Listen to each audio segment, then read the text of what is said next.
Welcome back to Nasdaq Trade Talks. I'm Jill Malandrino, Global Markets Reporter at Nasdaq. We're coming to you live from Inside ETFs in Hollywood, Florida. And joining me for this segment, we have Bill Smalley. He's the head of ETF Product and Management over at Virtus ETF Solutions. It's great to have you on set with us. And a big topic at Inside ETFs has certainly been fixed income. So Virtus, tell us, why are you at Inside ETFs? What are you hearing about the fixed income conversation? We're actually talking about income without particular attribution to an asset class. So we have some interesting and innovative fixed income solutions, but also some equity income solutions as well. We've actually been talking a lot with advisors about preferred stocks, which sit kind of neatly between fixed and equity income. And in the search for yield in this interest rate environment, it's on everybody's mind. Why do you think investors and financial advisors need to rethink their income strategy? The bottom line is yields are low. They have been low for a while. We are of the view that that is likely to persist. We're certainly hearing those concerns out in the field. With the 10-year at a little below 2% now, the long bond at a little below 2.5%. A lot of investors have income needs at 3 and 4% yields, and it's just not easy to do a kind of traditional approach to portfolio construction. Yeah, particularly we have so many baby boomers that are going into retirement age, and they don't have the opportunity or the risk tolerance to go through another cycle with yields and equity up and down. Yeah. So let's talk about more of these non-traditional sources here. You mentioned preferred stock before. Let's dive more deep into that. Higher yields, a little bit low correlation compared to other instruments that are out there. Yeah. Preferreds, I think, historically are a bit of an overlooked asset, and that they don't really fit neatly in any one category, so a lot of folks don't know what to do with preferred stocks. They have low equity beta, lower volatility typically than equities, have some bond-like attributes, and they have considerably higher yields in most cases.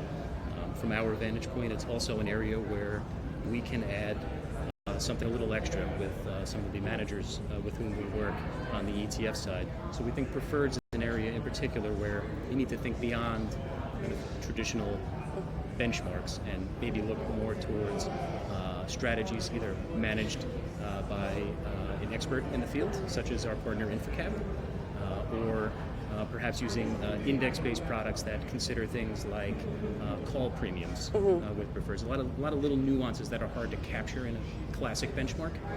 So advisors who are really looking under the hood, trying to deconstruct portfolios to assess what that yield actually is delivering for their portfolio, have been gravitating towards some of the products that we offer. Senior bank loans. That's the first time I've heard this mentioned at the entire conference. Well, in an interest rate environment that is declining, oftentimes advisors are a little scared of floating rate instruments like bank loans. Actually, historically, they are strong performers across full market cycles.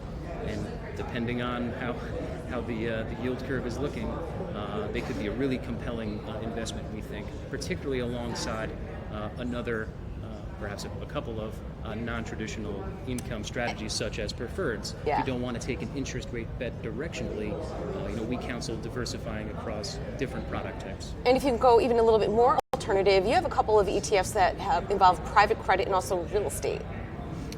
Yeah. So private credit, index-based ETF that we launched earlier this year has got actually tremendous traction. It's already raised $200 million. So we're quite pleased with the response to that. Again, another higher yielding, certainly non-traditional asset that we're talking about with advisors kind of for the first time. And then on the real estate side, that's a component of two of our products. One, the real asset income ETF, which features three categories, including real estate, energy infrastructure, and natural resources. Again, looking for a slightly higher yield profile. It has an income tilt to it. And then finally, we have a REIT preferred strategy, so another flavor of preferred stocks, this one index-based, that is specifically targeting preferred securities issued by REITs, which is quite different than broad-based preferred benchmarks that tend to have a significant overweight to financials. All right, Bill. Great to see you inside ETFs. Thanks for joining us. Thanks for having me. And thanks for joining me on Trade Talks. I'm Jill Malandrino, Global Markets Reporter at Nasdaq.